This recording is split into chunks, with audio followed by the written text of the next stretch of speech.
Hello and welcome to episode 26 of Some Like It Real. I'm Bryan. And I'm Veronica. And we're two cinephiles who love to talk movies. We have weekly episodes discussing the newest films, creating lists and drafts, and keeping you updated on the latest movie headlines and awards races. As a reminder, please like, rate, and subscribe on YouTube and your favorite podcast platforms, which helps more people find the show. And share it with any cinephiles in your life. Today, we're bringing you quite the double billing for Memorial Day weekend. If you love space battles and or thought-provoking satire, we have films that meet that quota. Yes, we will be sharing our thoughts on The Mandalorian and Grogu and I Love Boosters. You decide which is which there. The first Star Wars film in 7 years and the first Boots Riley film in 8 years. Looks like we're eating good, give or take. Yeah, more or less. But we're excited to review both of these films. A lot to talk about. But before we do so, let's play some catch-up. So we have news that Warner Brothers' new Clockwork division of their specialty label has announced talks to release the Brigands of Rattle Creek, I believe it's pronounced, which will be directed by my guy, Park Chan-wook. Very exciting. This is set to star Matthew McConaughey, Austin Butler, Pedro Pascal, and Tang Wei, and I am so on board. And I don't think we had a chance to discuss Clockwork as an announcement and everything, but Warner Brothers has debuting this new label that is gonna focus a little more on sort of indie centered things. They've also announced that they're acquiring Sean Baker's next movie, his follow up to Anora, and so I was already excited about that. But then you throw Park Chan-wook in there, and I am extra excited. But Bryan, yeah, what about you? Is this big news for you? Yeah, this is huge news. Of course, a new film from Park Chan-wook is very exciting, and this cast is very exciting as well. Tang Wayne, a reunion, Decision to Leave reunion, very excited for that. And then McConaughey, Butler, and Pascal. Fittingly enough, this isn't the only time we're going to be talking about Pedro Pascal today, so it's all perfect timing and everything. But yeah, I'm really excited to see this, and I'm specifically excited to see how this Clockwork label goes, especially in the early stages. Like you said, they're going to be putting out Sean Baker's next movie, which is, of course, something a lot of us are anticipating to see what he is going to do after his victory with Anora. And they're also going to be putting out the re-release of Ken Russell's The Devils, which just premiered its restored version at Cannes. Mm-hmm. So that's very exciting. And this is also being led by former Neon executive Christian Parks. So it's cool to see that someone from Neon will be heading this label and everything. So I'm very excited for this film. Apparently it's going to be a Western. And Park Chan-wook has never done a Western before, so this is going to be really cool to see his foray into this genre. And this cast, again, this is a really cool premise, really cool cast. Yeah, I'm very excited for this. I couldn't be more excited. Yeah, apparently an iconic tale of vengeance and retribution set in the American West. I'm seated. I'm there. Yeah, and Westerns aren't usually my forte, but if you have that director and that cast, I will be seated day one, hands down. Mm-hmm. Something else that I will be seated for day one is the next film from Brady Corbet, fresh off of the incredible The Brutalist from 2024. So this film is rumored to be called The Origin of the World. We don't know a ton of details yet, except it's supposed to be like a multi-decade sprawling epic. It's supposed to be 4 hours long. It's aimed to be an X-rated film. Whatever that means, okay, sure, cook if you want to, my guy.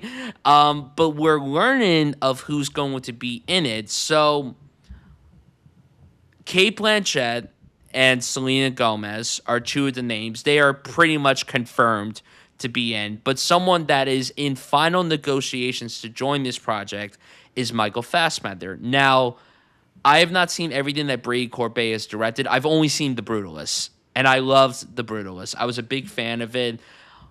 I do think that The Brutalist, he should have won Best Director, personally. I think that would have been a very deserving win. I loved Anora, but the directing in The Brutalist was stronger than the directing in Anora, but we don't Sean really have Baker got everything else that night, so yeah, he could. It's like you couldn't spread the love. You couldn't just give it to one. Give one of those awards to someone else. He literally won everything that night. But I'm excited for this. Again, if it's this sprawling epic like The Brutalist was, of course I'm seeing it. But this cast, I gotta say, I'm pretty amped. Selena Gomez, I'm a little questionable about. I mean, I grew up with her, Wizards of the Waverly Place, of course. And I do like her. She's very talented and everything, but she hasn't wowed me in any project. But also, she does need a bump in the film world after Amelia Perez. Because they shouldn't So, wow you in that. no, not even in the slightest. She was pretty awful in that movie. But Kate Blanchett is my favorite actress. So, of course, I'll be seeing for anything. And Michael Fassbender is honestly one of those guys that I feel he is a celebrated actor, but I feel like he's very underrated. I don't think a lot of people talk about him the way that they should. He's so good, and this will also be a Black Bag reunion. And I didn't really like Black Oh Bag yeah. as much as everyone else, but I can't deny how great Blanchett and Fassbender were together. And I'm sure whatever they do here, they're going to knock our socks off. So I'm very excited for this. I'm excited to learn more about the production value of this movie. I wonder what Brady Corbet is going to do with this, like with how he did the whole VistaVision thing with the Brutalist. I wonder what filmmaking technique he's going to utilize here. But yeah, I'm excited for this. And also the idea of a 4-hour long, decade sprawling epic that's supposed to be X-rated. How could you not be intrigued for that? So what about you? How do you feel about this news? Yeah, I'm pretty excited too. I have seen I liked but didn't love Vox Lux, Brady's film before The Brutalist, and then I did really like The Brutalist, but more than anything, I kind of just like respected it. I kind of just respected the exactly what you're talking about, the sort of epic sprawl of it, and the going for something that feels like something really classic sort of film or based on something classic. So many people like thought it was a biopic because it just felt like that sort of like really lived in, realized version of history. And so yeah, it was not my favorite movie that year. I think it was in my top 10, and then also loved Ann Lee from this team of Brady and Mona Fastfold from last year. So yeah, I definitely I want to see anything that they do next. And yeah, Selena Gomez, I really like her in something like Only Murders in the Building. I think she can be good in the right context. This is not the context I would like think of her in, but I'm willing to see it. I'm not gonna count her out. And then yeah, Fassbender, you talked about him well. Like he's definitely an exciting actor who's great in anything. And I feel like Kate Blanchett is like that's like a perfect matchup here. Like she does that sort of like classic cinema, providing gravitas to everything that I like. I just feel like she's a perfect match for Brady's sort of sensibility and interest. So yeah, I definitely can't wait to see this. Yeah, what is she gonna bring to this performance? Is she gonna go all Lydia Tarr with this performance? Because that would Another be movie something that else. people thought was a biopic because it just seemed like so, epic and realistic and Yeah, I mean, convincingly so. Like, I'm sure this isn't gonna follow that route, but like, yeah, I remember when I saw The Brutalist at the New York Film Festival, and there were people that were like, "Is this a true story?" And then it's like, no, it's not. Very convincingly so. The Brutalist is a really, really fucking good movie, and yeah, I'm excited for this. And we have you know what? another. If Yeah. Brady Corbet could get Adrian Brody an Oscar, could he please do that for Michael Fassbender? Because Michael Fassbender is long overdue of an Oscar, in my opinion. Like, I would like to see it. Yeah, yeah. I, He's he should have won for both of the performances that he was nominated for, in my opinion. Like, and he should have been nominated for Shame. Have you ever seen Shame, the Steve I McQueen haven't movie? no the Steve McQueen. Yeah, no. It's great. It's a very harrowing watch, Yeah, but it's unbelievable. It's so good. It's so good. yeah. He's always and he's his partner is Alicia Vikander, right? Yes, she So is. he's got to catch up. He's already one Oscar down in that household. Yeah, and they were both nominated the same year. And then she ended up Mm-hmm. walking home with the Oscar when it should have been him of the two of them. And she should have won for. Yeah, he was nominated for Steve Jobs, and she was nominated for The Danish Girl. And it's like, she should have been nominated for Ex Should have been Machina nominated for Ex instead. Machina. But if you have to give an Oscar to someone from The Danish Girl, better her than Eddie. True. Anyway, we don't need to go down that route. So there another set of directors that we are eagerly anticipating their follow up to their most recent successful film. And that's the Daniels. We have talked recently about how they had a movie planned with Ryan Gosling set to star in the role, but he has since backed out of the project, and now Matt Damon is apparently in talks to take this role. So. Plot details are kind of under wraps. Production is expected to begin soon. But how do you feel about Matt Damon slotting into the Ryan Gosling role. Do you think that's a natural fit? You know, I was thinking about that. I'm like, I would have really loved to have seen Ryan Gosling in this kind of role and everything, because I'm sure there's going to be a lot of like comedy to this movie and everything. But then when it was announced that Matt Damon was going to replace him, I'm like, Matt Damon hasn't really done a lot of comedy. And when he has done comedy, I actually think he's really, really talented if you're giving him a really good script to work with. And I think that this is such a fascinating project for him to jump into after doing The Odyssey. Like, completely different tone, different vibe. He's probably going to be able to let loose and have a good time because The Odyssey was very, like, gruesome and brutal. And, we're all very excited to see what he does in that film and everything. But I think this is going to be a very fun project for him to be a part of. And I like when Matt Damon does fun projects because a lot of the movies he does, are not very happy or uplifting or even fun. And this one sounds like a good time. And the Daniels, I'm very excited to see this. I am sad that Ryan Gosling won't be in this. But at the same time, it makes me wonder, Gosling probably would have brought that same shtick that he's been bringing to a lot of the recent roles that he's done. And we love him in those roles. But this is going to be refreshing to see Matt Damon do something like this. How do you feel about Damon taking on this role and working with the Daniels? I have a little bit of a hot take on Matt Damon that I don't know if I've premiered on the podcast, Not a fan? but here it goes.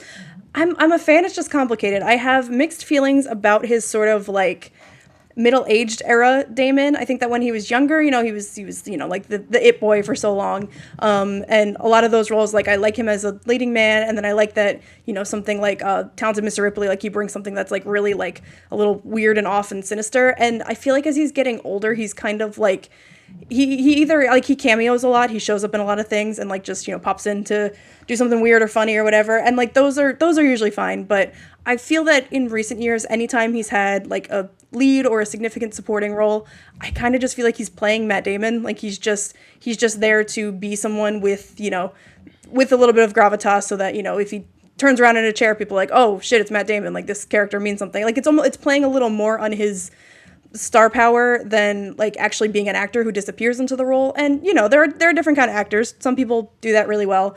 But I don't know. I just kind of feel like his star power also doesn't like interest me all that much. Like I think he's just kind of a generic everyman kind of dude, and it takes a lot for him. Like this is kind of my really hot take. I don't think he's like probably my least favorite part in Oppenheimer, which I know a lot of people love him in that and like would have rathered him get pushed for supporting actor over Robert Downey Jr. and stuff. I kind of feel like he shows up to like state the intentions of the scene really clearly, or like be a little quippy, and I don't know, it never really plays as something that's like really lived in for me. He always feels like he's just popping in for a scene, that kind of thing. So all that to say, like I probably do overall prefer Ryan Gosling as an actor, but I kind of agree with what you're saying that he's, we had Barbie, we had Project Hail Mary, The Fall Guy. I think he's brilliant in all of those movies, but I do kind of want to see him switch up a little bit and find some new sort of, gear of his career too. So, yeah, I think that if this is gonna, it's gonna be that sort of role, like maybe Matt Damon will surprise me, and Ryan Gosling can find something else that he's rather do, or take a nap because he's been pretty busy. I mean, I don't entirely disagree with what you said about Matt Damon because yeah, unfortunately, when Matt Damon does pop up into a movie now, it is hard to see him as a character. You just see Matt Damon, and I mean, I really like Matt Damon a lot. I've always liked him, but this is the kind of role that I've been wanting him to do for so long. And listen, he's very good at what he does. He's given a lot of really good performances, but it's time for a change. And this is going to be a refreshing entry in his filmography. And I don't know if he's ever really done a lot of like super weird out there projects. So I'm excited to see what he could bring to a project like this. And yeah, he doesn't make or break a movie. I'm for more me, open-minded to him than you are. Like, I really love him. I've loved him pretty much my entire life, but I'm excited to see him do something like this. It's going to be fun to see him in a role like this. I also am just curious what this film is going to be. Like, is it going to be more comedic? Is it going to be more serious? Is it going to be like what's the tone that the Daniels are going to evoke in this film? Yeah, I would think it would be hard to like. I don't think you'd really top everything everywhere all at once. Like it's just such a unique sort of vibe and the filmmaking of it and everything. So I don't know if they go in a completely different direction or if they stick with something that's in that sort of genre bending, comedy drama feel good whole thing. Like so, yeah, I'm very curious to see and that'll affect like what kind of performance we're getting from Matt Damon, and that would really, he doesn't make or break a film for me. I'm just sort of I'm Matt Damon agnostic. I'm like, we'll wait and see. I like him in some stuff, not in others. So we'll see. Do you think he's gonna do good in the Odyssey? I think that's fine because that's almost more like it's so about like the giant epic movie and like Christopher Nolan is the star of the Odyssey really. So like in that sort of role where I think he just kind of has to be like a neutral protagonist sort of thing. I think I'm probably gonna like him fine in that. But we'll see. I don't know what Chris and Matt both have in store for us with that if it's gonna surprise me at all. But yeah, I think that one I'm less nervous about. Like that, I think he can do fine. Right, right. Something that I'm cautiously optimistic but still relatively nervous about is David Fincher's Cliff Booth movie. I thought it was permanently titled The Adventures of Cliff Booth. Apparently, there's no official title yet. I Oh didn't even really? know that until very recently. I was like, Yeah. I thought it was called that, but whatever. So we have details about when the film will be coming out. We learned that it will begin an exclusive 2-week IMAX release on November 25th, so just right before Thanksgiving. And then it will officially drop on Netflix December 23rd, so right before Christmas. I think that this was supposed to be the dates that Narnia was supposed to come out. It was supposed to have its theatrical release in November and then drop in December, but now that has since been pushed to early next year and everything. So I look at this story and I have a whole bunch of different emotions reading about it. First of all, it makes me realize that Netflix is actually hopefully starting to take the theatrical release very serious. The fact that they're giving this film a 2-week exclusive run in IMAX and then you have to wait a month before it drops on Netflix, that's really exciting that they're going to go the distance and see how this theatrical release strategy works and everything. And also, I feel like if this film had just gone straight to Netflix, it would have felt weird. It's like, oh, a sequel spinoff to one of the most acclaimed films of the last decade is going to be straight to streaming, and it would have felt very off. Now, that being said, I am excited for the fact that this is getting a theatrical release. I think that's awesome and everything. And I know that for some people, David Fincher, they haven't seen a David Fincher film in the theater since Gone Girl came out in 2014 because ever Yeah. since Right. Gone Girl, he's been making all of his stuff with Netflix and Netflix exclusive. Yeah. yeah, Mank came out during the pandemic, so a lot of people weren't able to see that in theaters. I thankfully got to see that in theaters. The Killer was also a Netflix movie, and that didn't really have a big theatrical one. I got to see it in the theater, thankfully. Um, so I know for a lot of people, this is a huge event that they're going to see a David Fincher movie in the theater.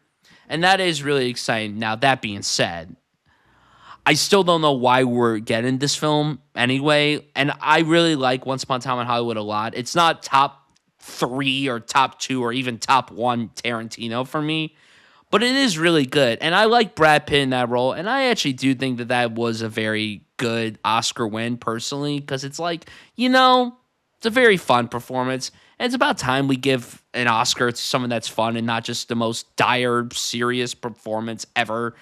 Um, I'm interested to see where He this does goes. kill the Manson family in that, doesn't he? It's got a little bit of darkness, but yeah, him as a Yeah, but character. it's more. It's you watch that performance, and it's not like Anthony Hopkins in The Two Popes, Yeah. where it's clearly Oscar bait and everything.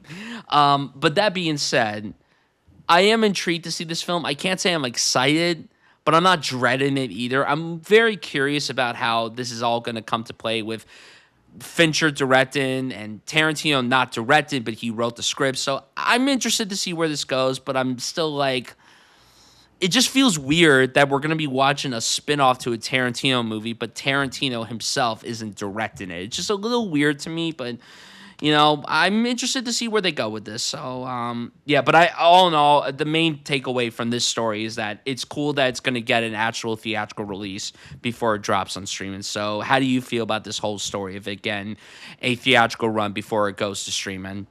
Yeah, I really hope that this is like the dominoes falling and Whether it was the door being opened with Narnia or some sort of promises or shift in their structure when they were dealing with the potential Warner Brothers acquisition. Like I really hope that this is Netflix, starting to gain a little bit of ground in releasing things theatrically, and even if the streamer itself and the executives and everything are not thrilled about this or it's not the direction they want to go, like you do this once and it kind of opens the door for the next big filmmaker who wants their movie to appear on the big screen to say, hey, you did this for Greta and for Fincher, so like I'm not gonna, don't tell me it can't be done, basically. Like this is, if that's the deal that somebody wants, like now they have that bargaining chip, which I think is great, because Netflix is, maybe of all the streamers, I think it's the most ubiquitous. It's the one that most people have, and they've released great work. Like I would not, I would not trade the last 10 years of Netflix output, and like, if I could erase Netflix from the earth, I wouldn't do it, because like they've done a lot of really great work with incredible filmmakers and everything. But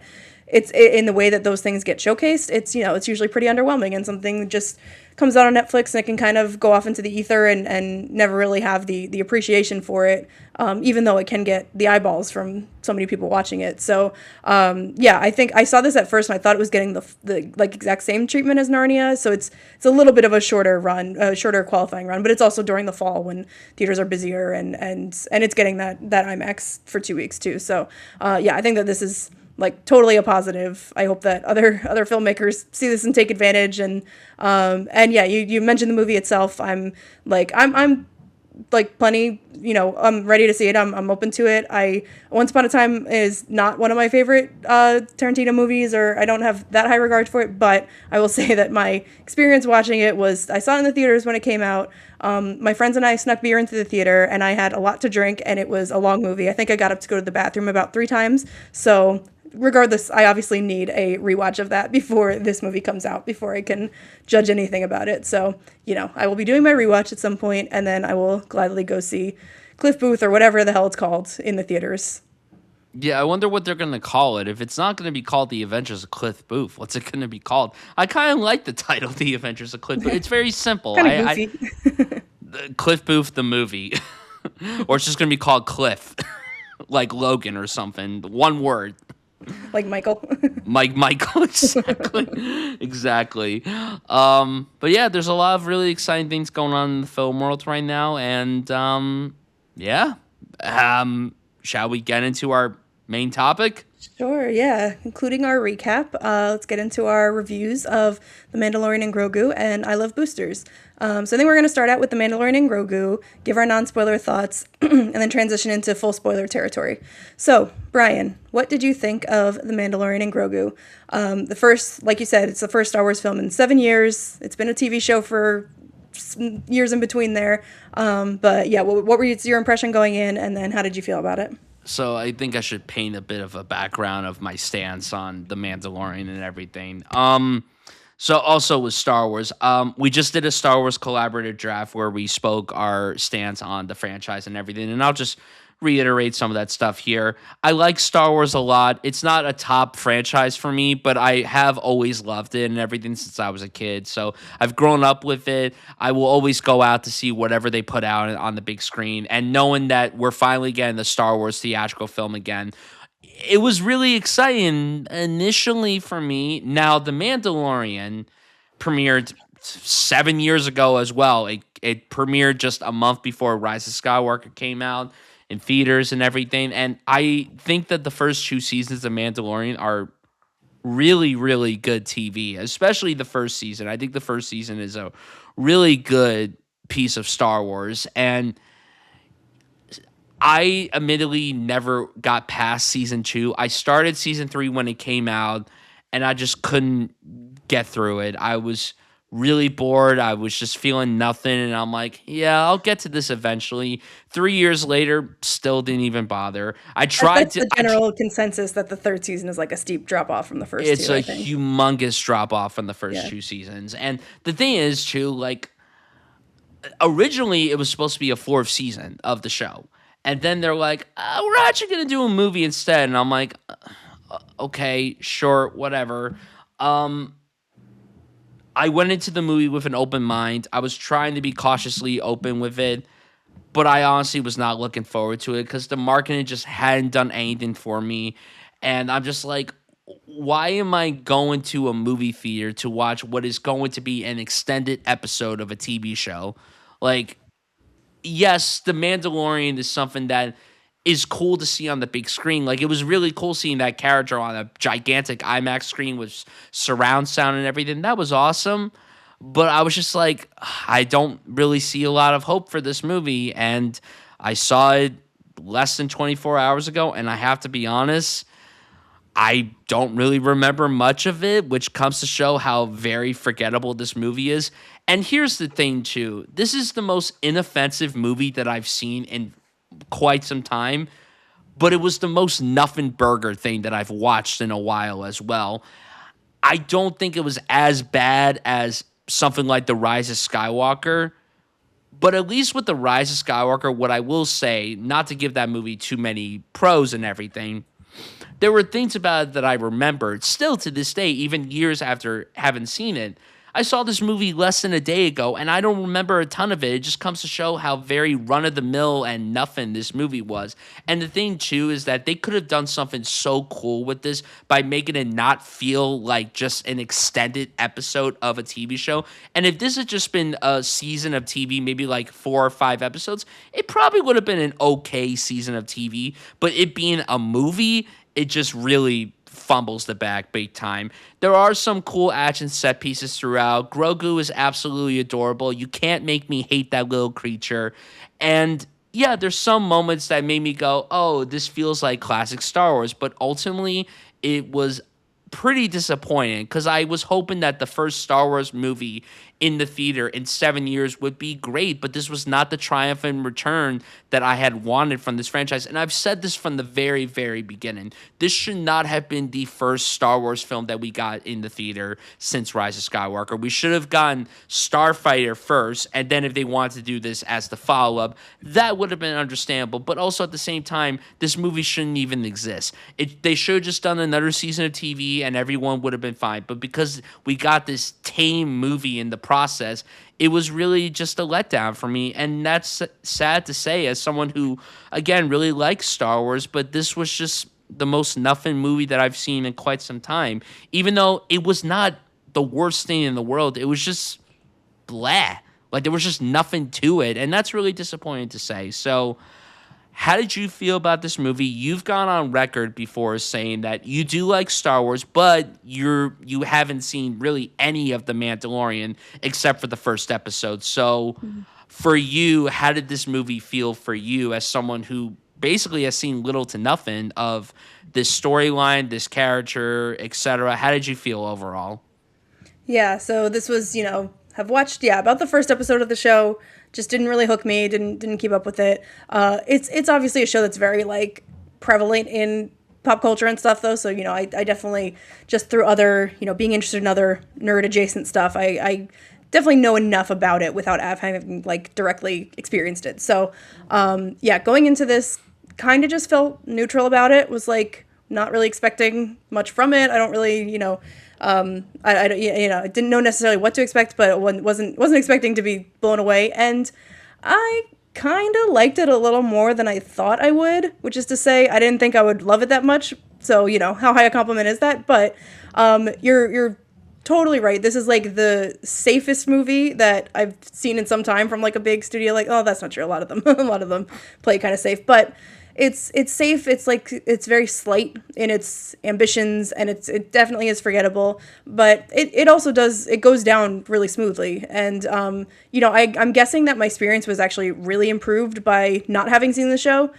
because I kind of just got to like spend 2+ hours with these characters and see an action adventure movie, and like now I'm good. Nothing that I saw has me like clamoring to catch up with the show and have another 30 hours of this. But it's like I think it works in this context of just go and have an enjoyable night at the movies if this is something that you're just kind of a casual fan of or have never heard of, because it's like Mando is cool and Grogu is a brilliant creation. Like when he does something cute, it hits like crack every time. Like it always works. And and I've seen clips of him, I've seen GIFs of him, but I've never really seen Grogu in action like this. So I had no antibodies built up to his cuteness. Like it was, knocked me down every time.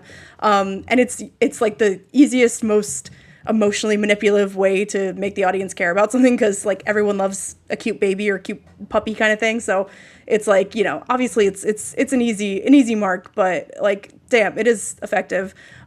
So and also as like, I think that if you're someone who hasn't kept up with Mandalorian or even Star Wars as a whole, this really does function on its own. Like, don't be discouraged that you don't know anything going into it. Like, oh, I'm not going to be able to keep up. Like, it doesn't, challenge you at all, really. It doesn't get bogged down in past lore or setting up future installments, which it's kind of a double-edged sword, because I like that. It can function on its own. But it also, if you are a larger fan, it doesn't engage with or deepen other Star Wars stories at all. It's like just really not interested in that. So for me, it's kind of most like Solo, as if you're going to compare it to the other movies. Although Solo has kind of more baggage with some of the the hokey like Han origin story stuff that we talked about on our draft and everything.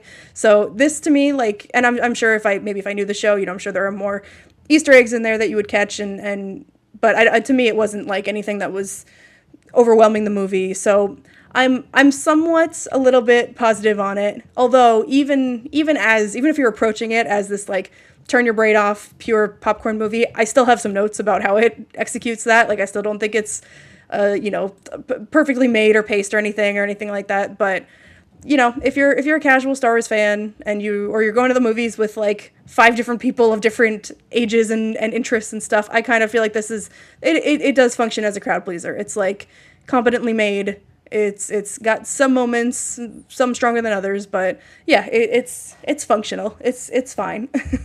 Thankfully, it also wasn't as bad as Jon Favreau's last directorial outing, which was the Lion King remake, which is one of the worst movies I think I've ever seen in my entire life.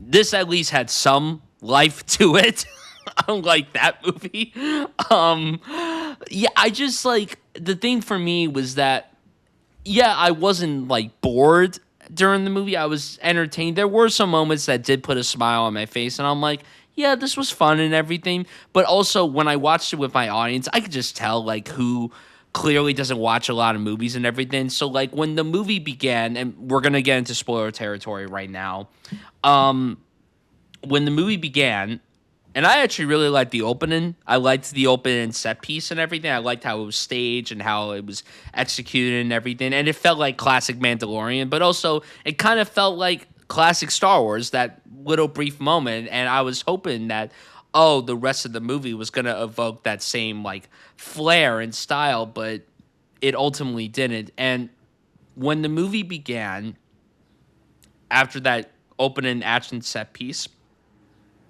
and the title card Mandalorian came on, and it was pretty much put out the same way that the TV show was. Like, it was the same notes and like the same title card, except obviously they added the and Grogu addition to the title. And I'm just like, oh God, like this is just gonna not really be that enticing at all. But I will say, jumping off something you said in our spoiler-free thoughts, I do like that this movie stands out on its own. I like that this movie doesn't expect you to watch all the other episodes of The Mandalorian. This isn't like what Marvel does, where they expect you to watch all 30 movies and all 30 TV shows. You could just go into it as its own separate thing. Because one example that always comes to mind for me is the last Doctor Strange movie. Now, you would think that all you would have had to watch was the previous Doctor Strange movie, or even Spider-Man No Way Home, or like Infinity War, Endgame, blah, blah, blah. No, you also had to watch WandaVision to understand what was going on with her. And I remember that one of my friends who saw it with me, like my whole group of friends, I had one friend who didn't watch WandaVision. So he was lost in that whole arc. He's like, who are these people? And, with this movie, they don't give you any explanation on anything, but it's also, like you said, it's good enough on its own. I'm not saying that the quality of it is good, but it's refreshing to see an extension of a TV show on screen that doesn't rely on you watching everything. Because I was thinking about this last night of TV shows that got turned into movies, like continuations. Like, you watch something like The Simpsons movie, you don't really need to watch The Simpsons to appreciate The Simpsons movie. They made an Entourage movie a few years ago, and you could watch that on its own without having seen the show and everything. Sex and the City, I've heard the same thing about those movies and everything, where you don't have to watch the show, you can just appreciate them on its own. So it was refreshing that this movie went down that rabbit hole instead of making the audience refresh your memory by watching every single thing. You could watch it if you want, but it's not required viewing, which I really commend Jon Favreau and Dave Filoni for with this movie. Yeah, and even just there's the practical consideration, of course, that like people who haven't watched like won't be able to keep up or won't know what's going on. But it's also the thing that I'm just so burned on with Marvel doing over and over again is that like the very idea of recognizing something is like supposed to be the point, and like it's a scene is supposed to matter because this person from this show showed up, and that's without building up that character, without creating any sense of stakes or anything. That's just supposed to mean something in and of itself. And then even worse so is the like projecting for the future. Like every movie serves as a commercial for the next movie, where we've got to tease this and tease that, and like, oh, that it makes that scene exciting because it might lead to this, which half the time never even fucking happens with Marvel. And I don't know. I guess that Star Wars, I guess, hasn't been as guilty of that, but I'm glad to see it didn't go that route. There was for the issues that I had with it, that was never really a problem. Where I'm like, this is they're just trying to get me hyped for the next thing. Like it was just completely was a one and done experience. So I respect it for that at least. Yeah, I would say that one of my favorite things about this movie was that it wasn't relying on fan service. I really commend the movie for not doing that, because a lot of these IPs try to do that, and something that is commendable about this movie is that that's not the case here. Because there wasn't a moment when I was watching this movie where I'm like, oh, they're clearly just trying to pamper for the fans and do this and have this character come in. They didn't do that at all, which I really commend Favreau and his team for. Because I was surprised there weren't more cameos, because even not watching the show, I would recognize some other characters who showed up. But yeah, there really weren't. I mean, there were pretty much no cameos from the show where people were like, oh my god, it's him and everything. I guess the cameo, if you even want to call it that, like that got Star Wars fans giddy, was Dave Filoni inserting himself in the movie and everything. Of course, it's like, oh, well, here goes the person inserting themselves. He did this in like The Mandalorian, I believe, and like other Star Wars shows and everything. And yeah, he's the co-writer, so yeah, I guess it's kind of cool because Dave Filoni is such a crucial part of Star Wars right now, and he, of course, is now the new president of Lucasfilm. So, of course, like now a lot is riding on his hands and everything. But to kind of, I guess, go into some of the positives with the movie, what were some of your positives? This conversation was one that I was very excited for because I obviously have seen more of The Mandalorian than you, and this is essentially like your first foray into it, even though it's not your first foray, but you pretty much know little to nothing about this stuff. So what were some of your positive takeaways from this movie? Yeah, I mean, like I said, I just gave it goes down easy. It's like an enjoyable enough time, and it doesn't, and like I said, it's a double-edged sword of if you wanted the story to push forward and deepen or complicate itself at all, like it's not doing that. But if you want it to be just a one-off experience, then it's fine. And yeah, you mentioned like getting into the opening and like the little bit of the plot and stuff. Like I think that is a pretty decent opening sequence. Like it's got good action. It's got decent choreography, decent effects and stuff. Nothing felt too like weightless. It's a good Star Wars set piece. And although it sort of introduced like I sort of pinged during that one, and then it kind of was a problem that grew for me throughout the movie, that Mando is like, and again, wasn't familiar with him in detail and his sort of skill set and history and everything. So I'm like, just from watching that, he's like, Mando is pretty like overpowered. He's kind of like the best fighter and the best pilot, and between him and Grogu, they can like get in and out of anywhere that they want. So like most of the fights or missions didn't really have any tension, because I was never once worried for either Mando or Grogu's safety. Like, not that you have to, I wasn't naive, like, oh, they're gonna just like randomly kill one of them off. Like, I didn't think that was gonna happen, and then you don't necessarily need that specifically hanging over it, but like not even any, idea that they were gonna have like some creative resolution to get out of anything. But again, it's like that first fight, that first whole sequence, it can still be like very well constructed. It can have its moments. So it was a good way to launch into the world and just be like, okay, I see what, like, kind of everything from those first like 5 minutes or so. Like that's what the movie is. You're gonna get, things that are well made, good filmmaking for the most part. We can talk about the CGI monsters a little later maybe, but for the most part pretty good, and a good propulsive scene that doesn't necessarily lead to anything larger. Yeah, I exactly. The one thing when trying to stay focused on the positives, because I guess I have more negatives than positives. The thing that I always loved about the Mandalorian was the camaraderie between Mando and Grogu, and I think that here it's like taken from the show and into the movie, and it's really really great of how they were able to pull that off tremendously. And yeah, I mean, what did you say? Whenever Grogu does something cute, it's like crack or It hits something. like crack.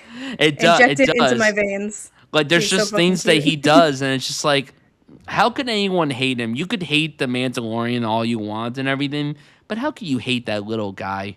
Like genuinely, how could you hate him? He just stands there and he has the time of his life, and it's really adorable. And also, the work done on Grogu is very impressive too. The fact that it's a Yes, that combination is of everything. animatronics Yeah. and puppetry with very little CGI is really impressive. Like to me, that is always going to be a thing that I celebrate whenever people utilize animatronics and puppetry work as opposed to creating something entirely from CGI. And listen, CGI can give us a lot of really cool things, but when it's entirely CGI, it could be distracting. The fact that Grogu clearly was there alongside whoever was in the suit as Mandalorian, that's awesome. That's really impressive work, truly.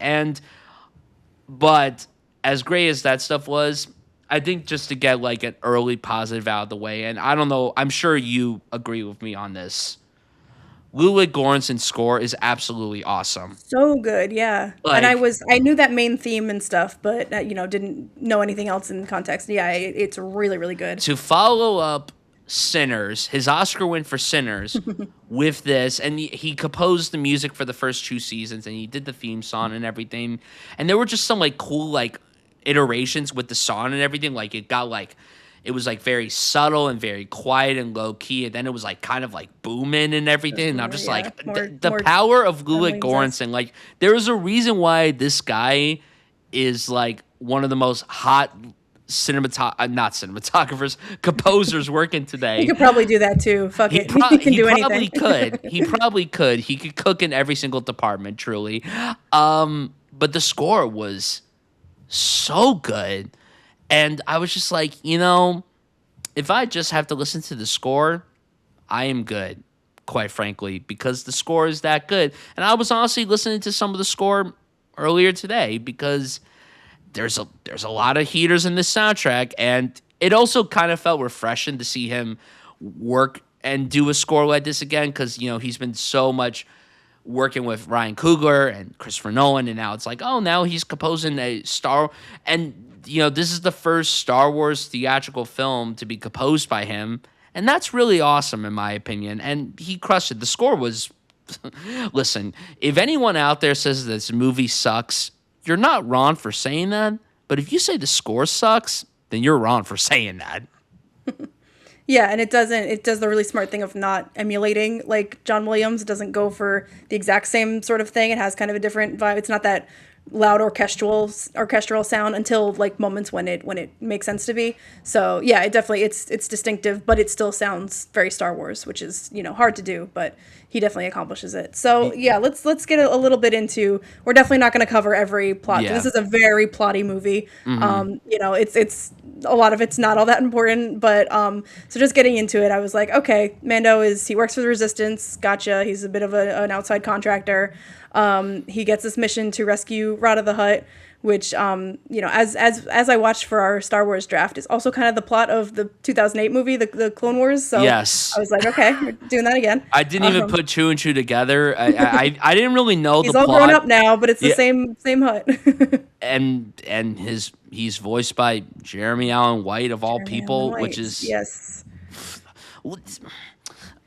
we'll get to that later on. But yeah, I didn't really look into the plot of this movie because also the trailers really didn't tell us what the movie was about. That's how these Star Wars movies have been for the last few years under Disney. They've been very secretive with the marketing. They've been trying to like toy away from telling us the plot, which is great. Like, listen, more trailers where they don't tell us what the plot is, that's a win for me. Yeah. But when I ended up watching the movie, I'm like, oh, this is the plot. Okay, whatever. Which is, of course, assigned to him by Sigourney Weaver. Get that paycheck, girl, because Easiest paycheck ever. Oh my god. She is phoning this in, and I really can't blame her. It's fine. She's just like woman in resistance uniform, and like cool, good for you. She looked like a badass in that X-wing uniform, though. Yeah, I will yeah. say that. But she's Sigourney Weaver. Like, come on. Yeah, I was like, sure, I believe you, girl. And then so we're going to get Rada the Hutt. The moment this happened even before we actually saw this character. When I saw the title card that said Martin Scorsese was in this, I was like, what? I was like, has he been in this before? And then we get that alien that he voices. Oh, which you never like you didn't know about that on social media or anything? No, I don't know. What a surprise. Did not know that. Did not see any clips or anything. And then, of course, just literally just seeing that alien, I'm like, well, he has his eyebrows, so obviously that's Marty. That was like one of my favorite scenes, just because I love Marty so much. As he's such a good actor, even as a voice actor. So yeah, I really enjoyed that wanted him so badly when Mando came up to him. I wanted him to just say the line from the studio, "Who the fuck are you? And what are you trying to say?" It's the thing where he's like, it's wild, it's bold, it's fucked up, and it's like, she just got off on that. Yeah, he's so good. So enjoyed that. And then yeah, the other voice performance that we've alluded to, Jeremy Allen White is, he gives a brilliant performance as Eeyore. That was my impression of it. I was like, he's so like.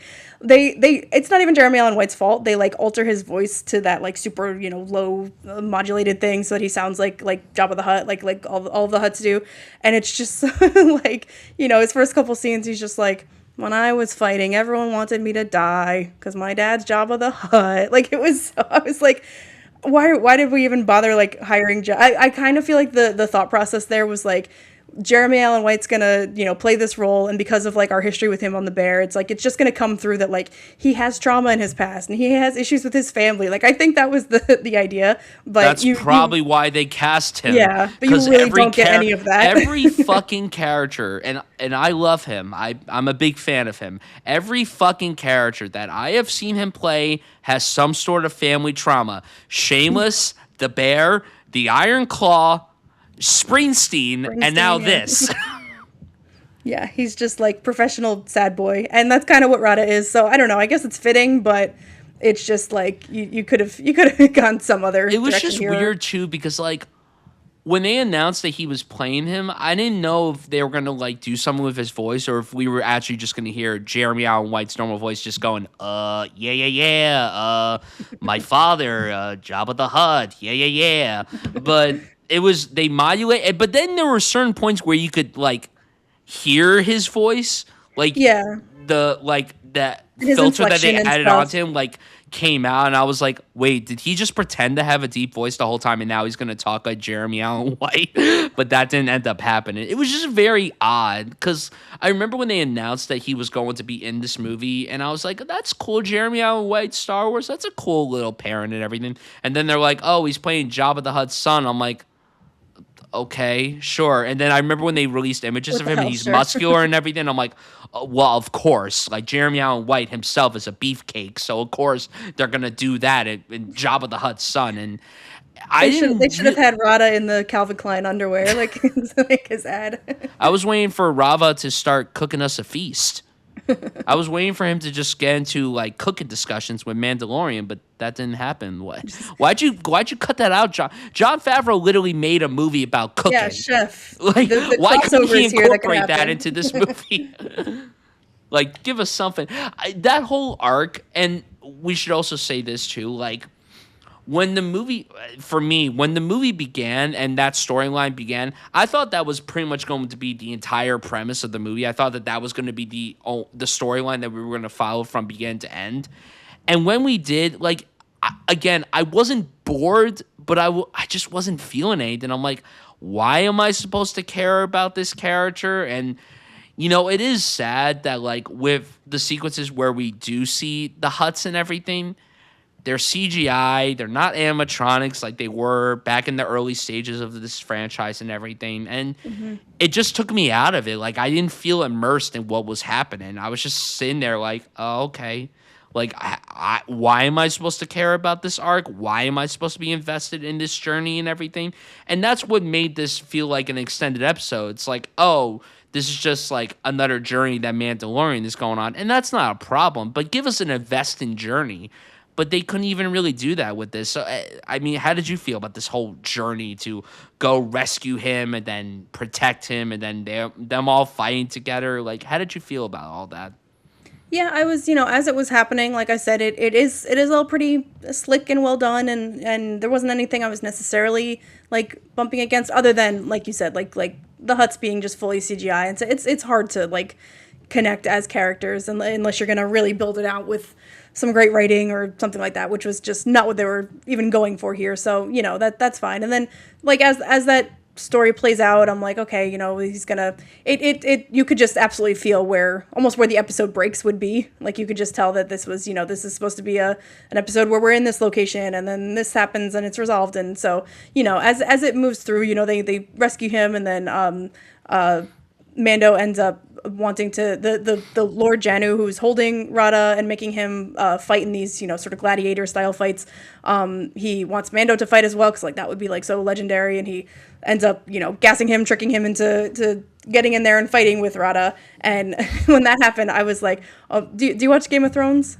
Or did you watch it? I watched Game of Thrones, yeah. I was like, this is so giving Oberyn fighting the Mountain with Pedro Pascal again, fighting this big guy. And, all that stuff. I was thinking about that too. I'm like, oh, God, is he going to get his eyes gouged out like he did in that show? Through the helmet. Yeah. Yeah, and I'm like, as that was happening, and I was like, okay, this is still, he's trying to, not kill him. Rada's trying to kill him because that's his, job here. So I'm like, okay, there's a little bit of like clashing intentions here and stuff. And then the whole thing kind of just devolves into like a really CGI heavy monster fight. And I was, this movie, this is a critique of the whole movie. It was way too monster creature heavy for me. And I really like I like, creature features. I like creature designs that can be really cool, but it just all looked like kind of CGI slop to me. It wasn't even really good have CGI. A lot of weight. If it was better made CGI, and that's the thing too. Like I was thinking about that too with the CGI and everything. We talked about the sequel trilogy, and yes, we talked about how bad the last movie was. But at least in that movie, the visual effects were really good. Here, they looked like crap. They didn't look very convincing, and it just pisses me off that these movies have these gigantic budgets and the CGI just looks like absolute garbage. And then you have these movies with even smaller budgets and they look like they were made for $100 million. It's crazy to me. It just, I think I mean, of course there's like an issue with special effects departments have just been notorious for years, even at giant studios, of not having enough time to work on things, and constantly having labor issues and stuff like that. So I no idea if that was an issue here specifically, but it's just it can be effective if you have like a little more of a vision or clear style in which you're gonna like put it to use. So when it's just a big monster and then a bigger monster and then a bigger monster, it got really repetitive. And I was just thinking like there was just a quick skip to later in the end, like there's a part where he's trying to commandeer this abandoned ship, and like there's more monsters on there, and I'm like, could any of these monster fights like have been some other kind of conflict? Like couldn't it have been an antagonist that is like conscious and isn't just like this animalistic thing that's just attacking you for no fucking reason? Like just there was a lot of like, okay, it's time to do a fight now, so send in a weird creature. Like anything like there, it could have been like something where you're trying to outmaneuver a person who's trying to stop you, or and just stuff like that. It was just not really creative in how it was gonna handle any of that. So once you get to like your third monster fight, you're just kind of like, okay, I guess this is what it's gonna be for a lot of it. Yeah, and then this like criminal gangster character, Janu Coin or whatever the hell his name is, like I just didn't find him to be that interesting. He was very cliched, like kooky, silly, like procedural villain, and I'm just like, I don't give a fuck about this guy. Like, I don't care about his motives. I don't care about what he's doing, and just too kooky and a little too silly for my liking. Because you look at all the other Star Wars villains, and yeah, some of them are a little silly and hammy and everything, but you also get a sense of why they're doing what they're doing. I didn't feel that with this guy. I'm just like, oh, okay, like he's here and he has a goal, and it's cliche and nothing extravagant. But why am I supposed to be invested in this? Like that was my big question throughout this entire movie. Like, why am I supposed to care? He essentially just becomes a MacGuffin too, because then it's they're gonna bring back Rada to get information from the Hutts, but then Rada says, actually, that guy was the one that you're looking for. He's an Imperial officer, and and then he doesn't really have to be a character.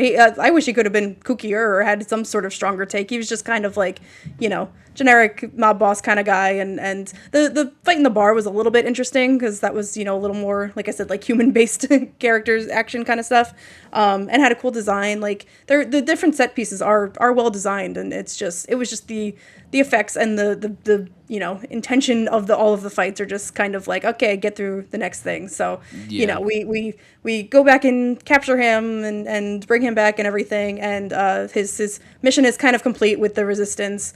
And again, that's kind of like, okay, episode over, next episode. And then Mando is with Grogu. And I was surprised by the little Babu Frick guys. I didn't know. Obviously, they're in the show more, but I only knew them from, what is that? Is that Rise of Skywalker? That Rise of Skywalker, Babu Frick is in? Yeah. So I don't know. I apologies. I don't know their actual species. I'm just going to call them little Babu Fricks. But that's totally fine because I don't know their names either. Yeah. But I was like, okay, they're here for their comic relief and stuff. And then Mando is captured by a different bounty hunter. Plot stuff ensues. He gets brought back to the Hutts. This part when he's back with the Hutts, this is when we get the helmet off, and they're like, see, Pedro Pascal was here on set for this movie. My friend literally leaned over to me during that scene and said the exact same thing. They're like, here's the reminder that Pedro Pascal is actually in this movie. I made a joke. I was like, oh, he's just waiting to get off the set to go back to like Eddington and Materialist and all the other projects that he made in the last Fantastic year. Four, yeah. Fantastic Four, the Todd Haynes movie, whatever, The Last of Us. You just see him being like, I gotta go. Let's wrap this up. Yeah, let's wrap this up. Come on, you only have me for a certain amount of time, okay? And it also, like, I mean, we kind of touched on this a little bit already, but I do kind of wish there were a little more, like, human characters, or even like, human in a creature costume, like the old school Star Wars, that kind of thing. Because when, even Mando, like I said, he's a cool character and everything, but you are kind of, you're looking at a CGI slug have a conversation with like a refrigerator door with his mask on and stuff. Like, I kind of like needed a little bit. And then of course the puppet is adorable and Grogu and everything, but it does feel, and you know what, this entry is kind of, it is a version of Star Wars that I think is probably a lot more enjoyable for kids. Like, I think a kid of, 7 and up could probably watch this and like have a really great time. And could be something that's so exciting and mind-blowing to them. And like, I don't think there's anything wrong with that. I don't think Star Wars definitely does not have to cater to, us and older and full-grown adults who grew up with this stuff and love it. But, it's totally fine for it to just be that.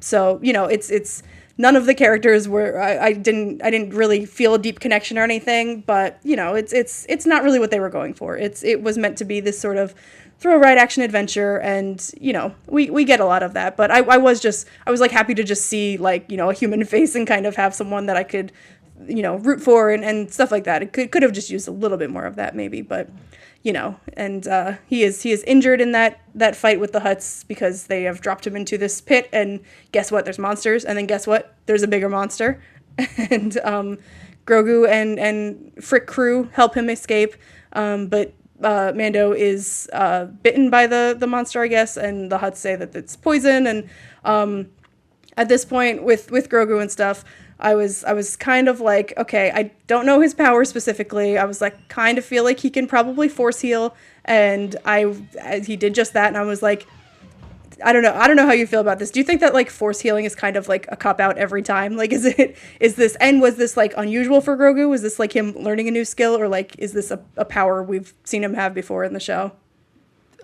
Force healing has always been like something I've never really vibed with, even like in the Star Wars projects that I love and everything. I'm just like, yeah, it's just a cop out and everything. It's just It's just like too easy.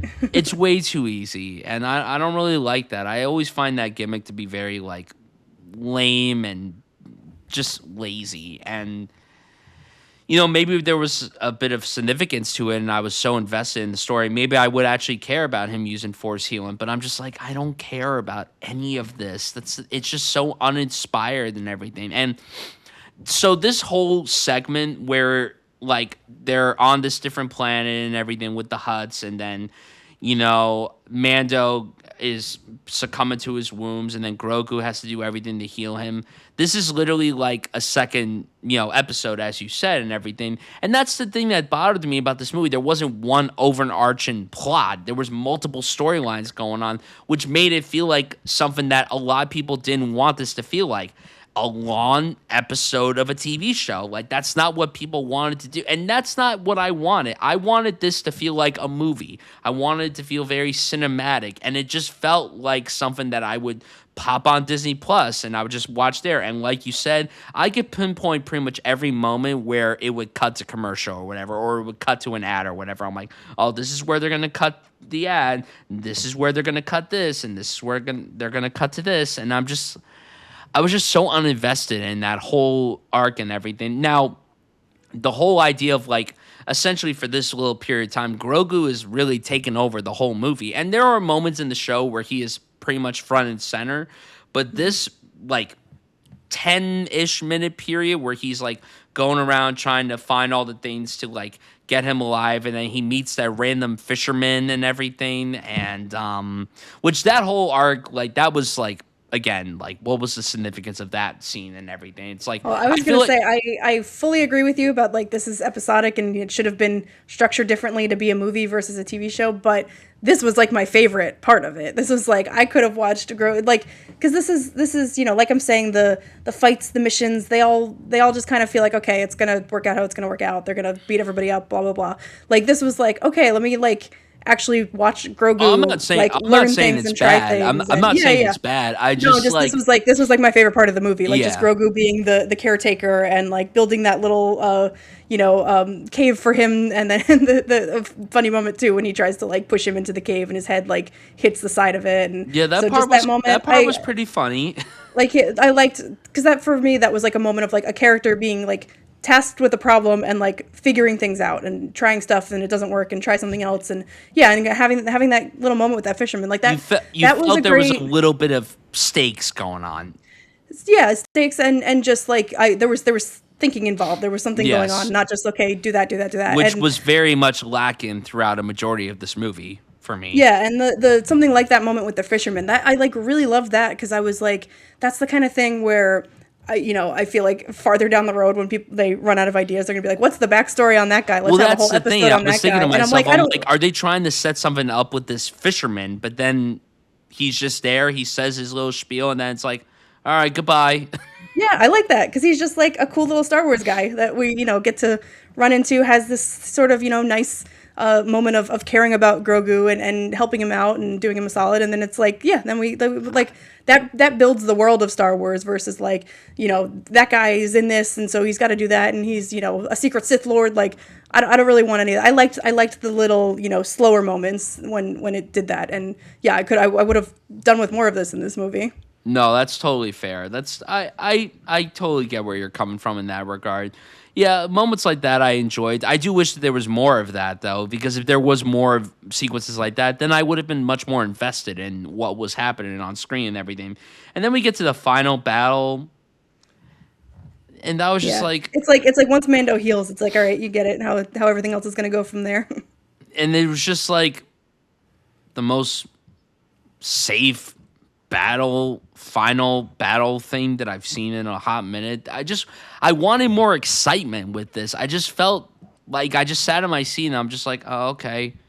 Like, I didn't have any emotion. I was just like, okay. Like, I wasn't even on the edge of my seat either, and I would have really liked to have been, even though like it was obvious that Mando and Grogu were going to be fine. But I would have liked certain moments to where I was like, oh, I don't know what's going to happen. Like, even Mando being like in a comatose with him succumbing to his wounds and everything. I was just like, well, obviously I know he's going to be fine, but it would have Yeah. been nice if they gave me a sense of being like, oh, maybe he won't be okay. Maybe he's not going to recover from this. But I would have liked more of that. I just wish that there was more stakes to this entire story. Like, if there was more of that to this, then maybe I would have been more forgiven of the fact that this felt like an extended episode of a TV show. Yeah, yeah, for sure. And it's, not even that the stakes don't have to be life or death every single time. Like you Right. said, like I said, certainly did not go into this movie thinking like they're gonna kill off Mandalorian or Grogu. Like Right. definitely not. But Although something like that, like it would have been fucking baller if they that would have did been a something swing. like Yeah, that. I yeah. would have Or been like, oh my God, they're actually doing something.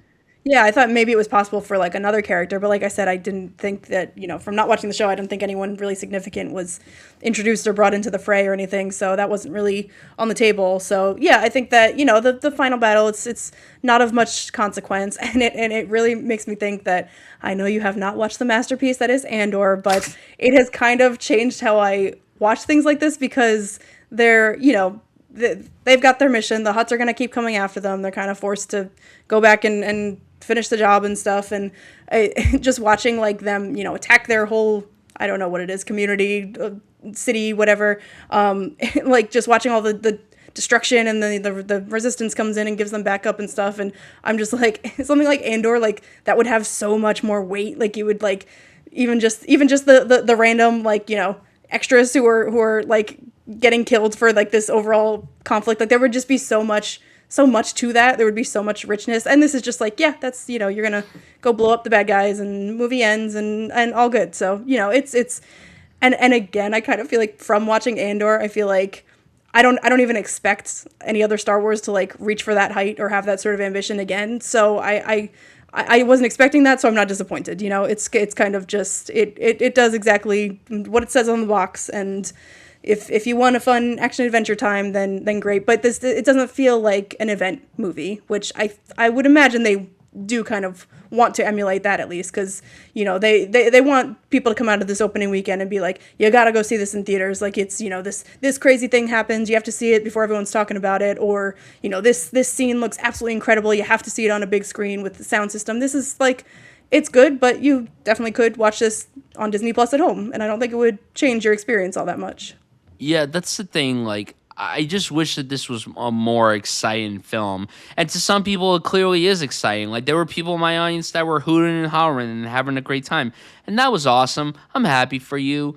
And again, I wasn't dreading my time, but it was just very forgettable and just not exciting. And the fact that I don't remember, like, yeah, I remember stuff right now, but I know that come maybe next week, I'm going to forget probably a majority of this movie just because it didn't really have anything to do or have anything to say. And that's a shame because, again, this was the first Star Wars movie in 7 years. And, a lot of people thought that Rise of Skywalker was going to be the very last Star Wars movie that we ever saw. And if that had been the last one, a lot of people, myself included, would have been devastated because that movie sucks.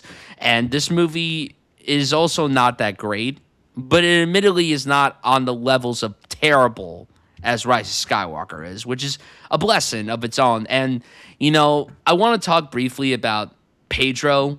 Like, I want to talk briefly about him. On the show, we've seen him a few times where he does take off his helmet and we see his face and we see him acting. And he is very good in those sequences on the show, the very few that we've gotten and everything.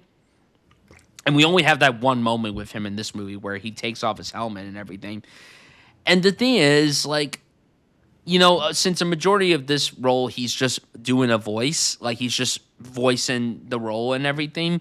Like, he's fine in the role, but there was something about this movie compared to the show where I felt like he added a bit more energy to his work in the show, where it actually felt like he was given more of a performance. But here, it just felt like he just stood in the booth, talked, and didn't put any effort into it. And that was just for me, for my opinion, as someone who's seen the show. I just thought he did so much better on the show and everything than he did here. But, like, Pedro Pascal will never be bad in anything, even something as bad as Wonder Woman 1984. Like, he is never going to be the problem with any project that he's in. But He needs a mustache, though. Freaked me out that he didn't have a mustache in that one. Well, sometimes it's you have to see him for a different side. Like I listen, he looks great without a mustache too. But yes, the mustache is very like his signature look and Essential, everything. yeah. But yeah, I wasn't really wowed by him here, but I thought that compared to a lot of the other people, he clearly showcased that he had enjoyment being there. Well, Jeremy Allen White, I mean, like, I didn't really like the work that they did with his voice. I didn't like the fact that they cast him in the role personally in the long run. I think they should have just went with somebody else. I don't really like the fact that they went with a pretty established name. And then Sigourney Weaver, when you hear Sigourney Weaver in Star Wars, you hope that she's given a lot more to do. And here she's just given nothing. And that's a shame. And She's yeah, just like you could tell that she's exposition phoning it machine. in. Yeah, I'm like, I get it, but like, don't you have enough money from Avatar and everything? Like, That's aren't the you good? thing. But She was probably maybe just she trying just to likes find Star something to Wars. do while James Cameron is getting ready to make the next Avatar. Yeah, yeah. No, it's fine, and everything you're saying about Pedro as Mandalorian and everything. Like from my impression of the character, without having watched the show, like seems like he's kind of a stoic, sort of figure, and has that sort of like that sort of Western cowboy kind of thing. Yeah, Where and he's good at emulating that. Like that yeah, was one of the big blessings of his work on the show is that yeah, we've seen him in roles where he's much more enthusiastic and energetic and everything, but he's also able to play subtle really, really well and stoic. And I think that he does that terrifically on the show. And here it's stoic, but to a degree of where it seems like he's just kind of phoning it in. That's how I interpreted it personally, but I can understand if people are like, no, he clearly gave it his all and everything. He clearly seemed like he really wanted to do this project and everything, and he has such a fondness for this character. He said this in many interviews, but I don't know. I just wasn't really like wowed by him. Like when I watched the show, even season 3, the stuff that I had seen, I'm like, okay, he is still crushing it in this role. yeah. He might literally have been phoning it in from the set of Fantastic Four or something. Who knows? That's but true. Yeah, and he, what project do you think that he was in the middle of? Was it Fantastic Four? Was it Eddington? Was it Materialist? Was it The Last of Us? Like, what was he in the middle of making when they were doing this and everything? I imagine this and Fantastic Four probably had some overlap because they're both probably pretty long processes. But maybe he wasn't super and didn't have a very heavy schedule for this one. So who knows? Yeah, I mean, But I would like to think that he filmed his like in-person scenes for like 2 days max. And I'm sure, and I know that there are sequences where he has stated that he is in the uniform and everything, like with the helmet. But it's like, how much though are you in the uniform though? Like, how much of it is you, and how much is it with these body doubles or whatever? yeah, we'll see. But any final thoughts on the movie as a whole?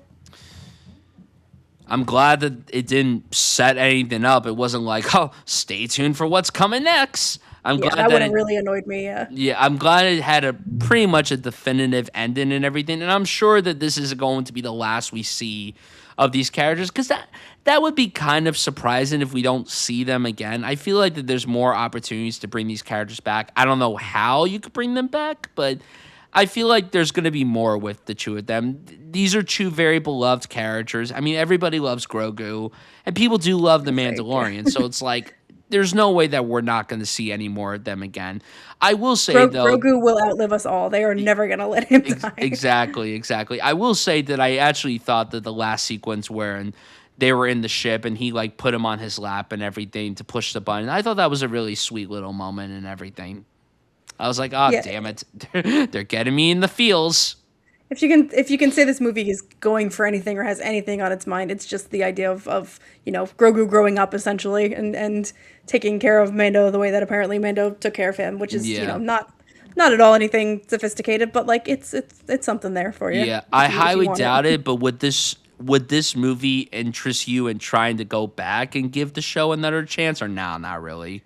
No, I really feel like I'm good, and it's not because like, oh God, no, I don't want to see anymore. But like I said, I feel like a 2.5 hour adventure with them, and like that's I'm good. Like I'm not really interested in any of the extra lore. I know about the sword or saber or whatever, but I'm like, none of that particularly piques my interest, and the characters as a whole, like I think they're enjoyable to just watch in a one-off, and then I'll forget about them until they come back in some other project, and I need to refresh my memory. So yeah, no, I feel like I'm good. I hope Starfighter is a good movie. I really do. Because to Yeah, I hope me, so. like that really should have been the first one. Like, obviously, we don't know how that movie's going to turn out, but that's an original story. It has characters that we've never followed before, and it's not a continuation of a TV show. I think this is probably a more reliable hit for them just because of the Yeah, of course. recognizability. So I'm sure that they wanted this. I would assume it's going to perform well. It's got high expectations and everything, but I'd assume it's going to do pretty well. And that, yeah, Grogu especially is he will be back. I am not nervous about that at all. Yeah, I I was don't waiting know for the when, end. but I was waiting for the end. The Mandalorian and Grogu will return in we'll return. Avengers Doomsday. Well, technically, the So Mandalorian will be in Avengers Doomsday, just not as the yeah, Mandalorian. the multiverse. Exactly, exactly. Anything else before we give our grades? No, that's it for me. What was your rating for this? I gave it a 2 star. I really just wasn't that invested in it, but I didn't hate it. That's the thing that I'm so confused about with this movie is that I didn't like it, but I didn't hate it. Like I didn't feel anything. This is like the most, like you said before, it's the safest movie like ever. But I just wanted more from it. I wanted more oomph. I wanted more excitement, and I just didn't really get that. And there were moments throughout that I was really invested in. And yes, I didn't really touch upon this. I liked the Martin Scorsese cameo as well. I enjoyed that as well. But I just wanted more, considering that this was the first Star Wars movie in many years. And it wasn't the piss poor return that I thought it was going to be, but it wasn't the exciting return that I had wanted it to be. So, what did you rate this movie? I'm like between 2.5 and 3 stars ish. I might bump it up to 3 because, like I said, it's just on a purely just like is it a good movie basis? Like yeah, it's pretty good. Like it's I don't really have there are some complaints for sure. There are some notes, but if you just want to, and I think a lot of people relate to Star Wars this way, where it's just like I want to go to the movie theaters every couple of years and watch this fun story with good effects and some cool characters, cool moments, and like this, it delivers on that. It's not doing anything more than that. It's like giving you the absolute baseline. But the structure is there, the bones are there. It's maybe not the smartest presentation. They could have made it a little bit more epic or important or deepened it in some way. But that's not the movie that they were setting out to make. I don't think so. Judging based on what it is, I'm leaning slightly positive on it. Definitely not the route that I thought you were going to go, but Yeah. knowing that you hadn't really watched any of The Mandalorian, I had no idea what direction you were going to go. But I certainly didn't I had expect you to absolutely be no. as positive as me. I thought for some reason you were going to be lower on it than I was. I had absolutely no expectations, so I had a pretty open mind. I was just like, if it's good, then it's good, and Honestly, it'll be sometimes fine. having no expectations really helps because you come out of something pleasantly surprised, hopefully for the better. And yeah, those are our thoughts on The Mandalorian and Grogu. Now, moving out of a galaxy far, far away to a galaxy that is even further, further away, Boots Riley's imagination. We are about to discuss I Love Boosters, his long-awaited sophomore feature following 2018's Sorry to Bother You. We're going to go non-spoiler first, and then we're going to peel everything apart. So, Veronica, how did you feel about I Love Boosters? Would you say that you love boosters? Yes, I would say I love boosters for sure. This was absolutely a blast. I was looking forward to it. I really love Sorry to Bother You. And so I was excited for Boots Riley to come back. And then yeah, seeing the trailer here, it was so explosive color and a great cast. You have Kiki Palmer, Naomi Aki, Taylor Page, Poppy Lou, and then a whole bunch of other ensemble members and stuff. So I was like, yeah, this is definitely seated for this right away. And it delivered. It really goes for it with the styling, the world building, successfully pulls off a high concept plot and has a super creative filmmaking. And so I adore how Boots Riley is just clear as day about his leftist principles. Like that is just on display with all of his projects. But it's through the lens of his like very specific artistic vision. Like it's just, it's unmistakably Boots Riley when you see it. And yeah, the movie itself, it just has like this shabby chic aesthetic, and it's this and Sorry to Bother You both exist in a world that is like heightened and it's slightly more dystopic than our actual world, but not by fucking much lately. So it's playing on that a lot. It's dealing with economic and political issues, but it also manages to be really fun. Mostly because of the performances and the costumes. Kiki is a star as always, but really everyone is good in this. And I was thinking it would make a great double feature with Forbidden Fruits from earlier this year. They're like both this, group of 3 girls who are friends that add this new member. It deals with retail culture and fashion and friendship. But I think that Boosters leans heavier into like the crazy campiness in a way that I was like kind of missing from Forbidden Fruits.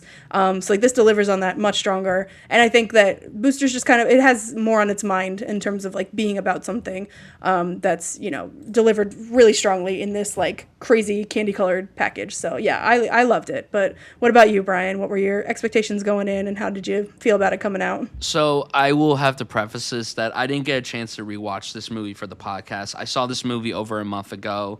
I went to a Q&A with Boots Riley in Philadelphia, which was a really, really awesome time to hear him speak about the movie and seeing him with a giant hat in person. I was just like, oh, hopefully you don't poke anyone's eye out with that, buddy. But I was very excited for this. Like you, I adore Sorry to Bother You, easily one of my favorite films of that year. I have been waiting for a follow-up film from him. I did like his series, I'm a Virgo, but I was really like, I need another film from him. As much as I love good television, that, but I wanted to. I need another film. And we get this one, and we have this awesome cast that you brought up, and this really cool premise that definitely has some of the same themes that were evoked in Sorry to Bother You and I'm a Virgo, but then adds this very like Maximus roller coaster empowering commentary on top of it that honestly feels very urgent with what's going on in the world today. And I was really impressed. I had a wonderful time with the movie. It was such a blast from start to finish. The imagery was so vibrant and colorful, but I also liked how there were the occasional moments where the color felt desaturated and it was kind of evoking the tone of what was happening in the movie. The performances are outstanding.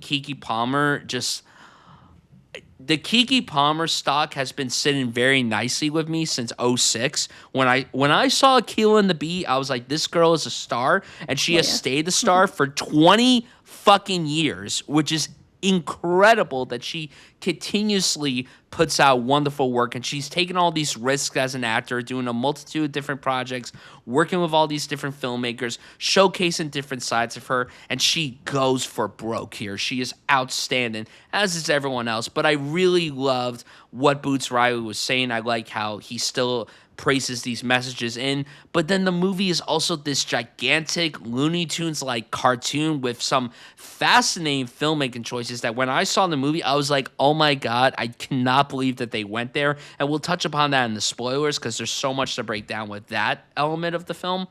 But I was really impressed. I had a wonderful time. I was a little worried that he was going to hit the sophomore slump because you never know. You make a great debut and you're like, wow, I can't wait to see what you do next. And sometimes the sophomore Alan doesn't match up to the quality of your feature debut. While I prefer Sorry to Bother You still, granted I've seen it more times than this, I do feel that this is one that when I do eventually revisit it, it's going to grow and grow for me. But on just one watch, I had an absolute ball with this movie. Yeah, absolutely. Should we get into a little bit of the spoilers? And it's not a very plot-heavy movie, but there are definitely reveals that happen later on. So yeah, we both definitely recommend it. Go out to the theaters and see it if you have the chance. So yeah, getting into the premise of the movie, Kiki plays Corvette, and she has this group of 2 other friends played by Naomi Ackie and Taylor Page, and they're boosters. So they're all into fashion. Kiki's character is a designer, and they go and they boost fashions from like high-end boutiques and stores and then resell it to, friends in their community and each other and themselves and everything. So from the very the beginning of Corvette, we're getting her talking to Taylor Page's character and saying she's feeling a little like lonely, like isolated from her art in the world and everything. That she's kind of, they're all just hustling every single day to make ends meet. She lives in like an abandoned like chicken, like a fast food chicken restaurant, which is like just so. That's when I was like, oh my god, like shabby chic. Like everything is like it's the like poor version of everything, but it's so like filled with life and vibrance to like make up for that. Like it's, that sort of, juxtaposition and push and pull of everything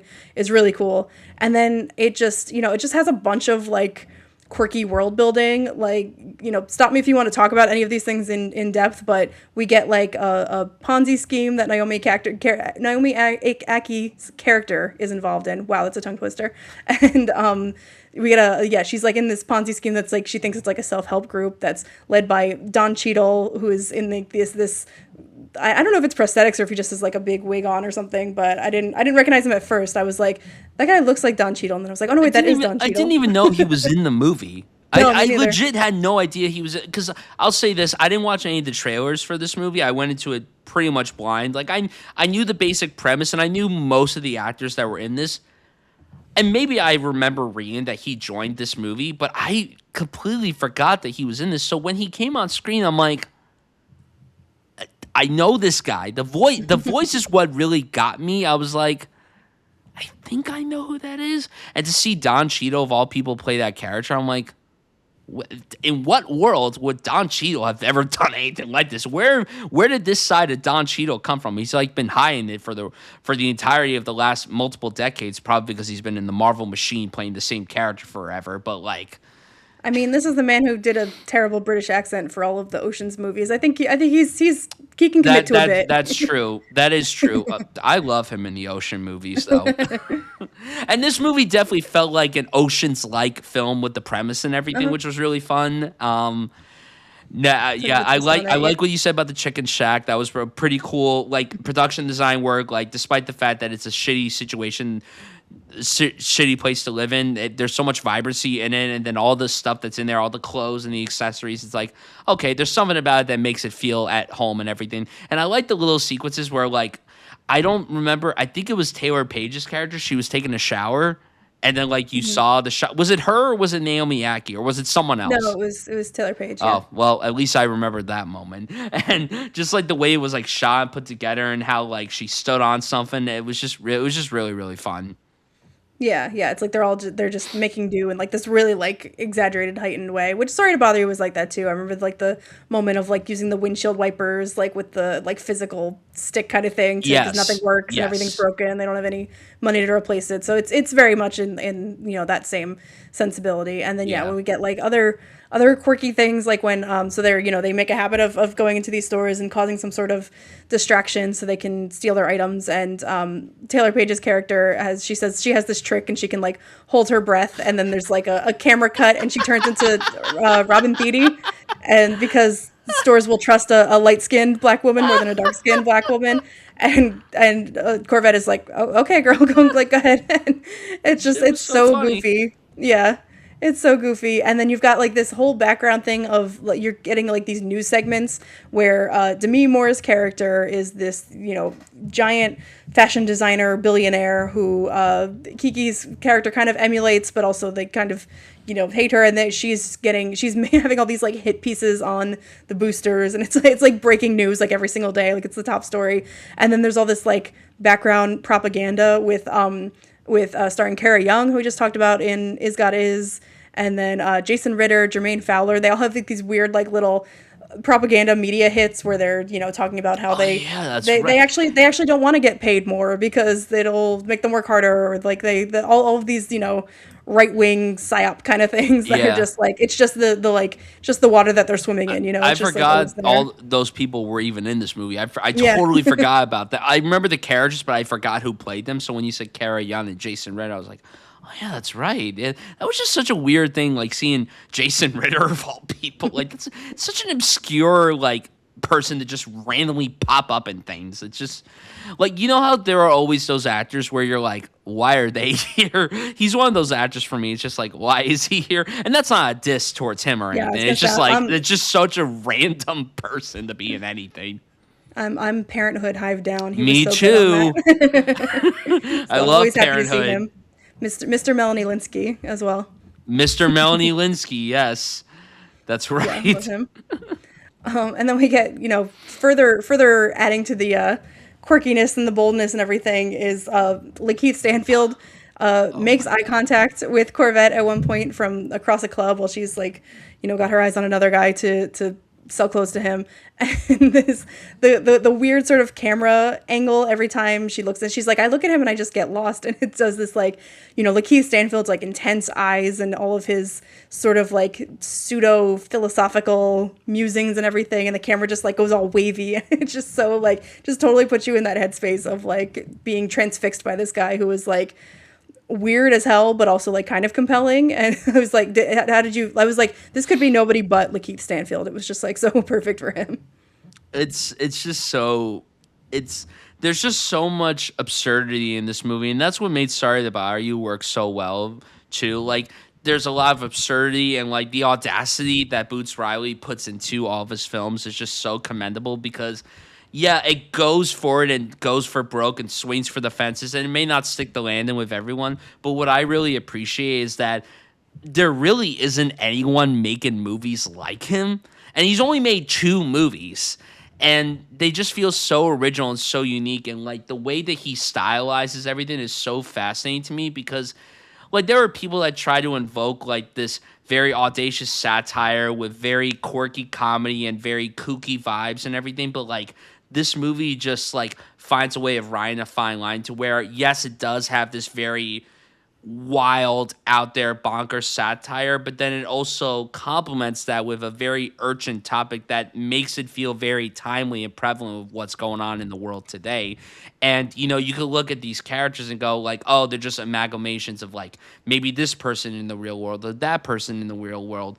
But you find yourself so invested in it because you're like, wow, even though this is a ridiculous, goofy concept, there is something about it to where it's like, oh, we need to keep our eyes on something like this. Like we need to listen to what's being commented here in this film. I don't know if did you get that vibe? Like, do you know what I mean by that? Where it's like it balances all that.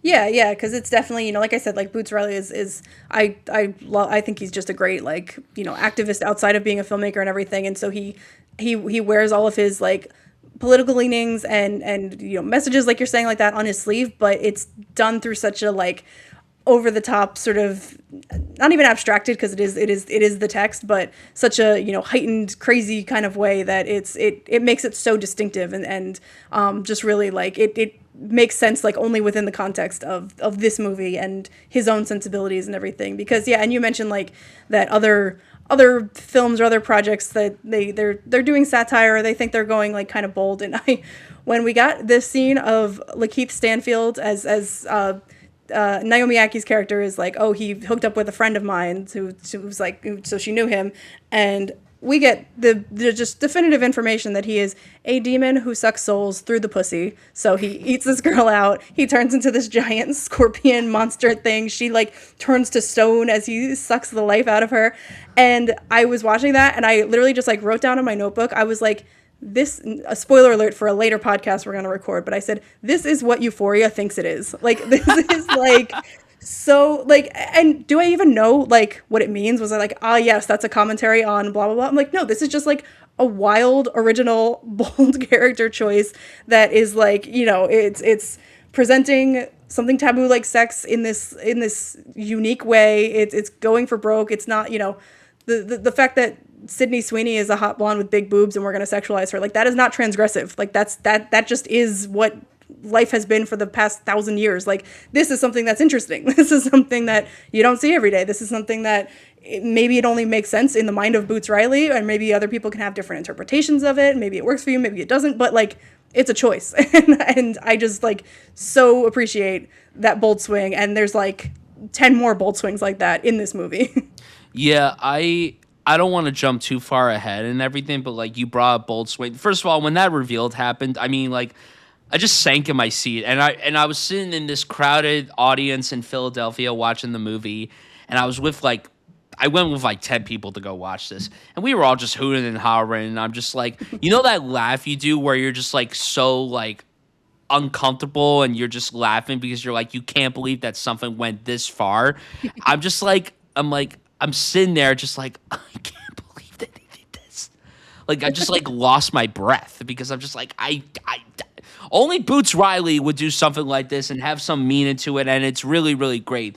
But there are so many bold swings with this movie. That's obviously one of them, and like some really cool filmmaking techniques. I don't want to jump ahead, but this has been literally on my mind since I saw the movie a month and a half ago, and I've been looking forward to talking to you about this. Can we please take a moment to dissect the stop motion sequence?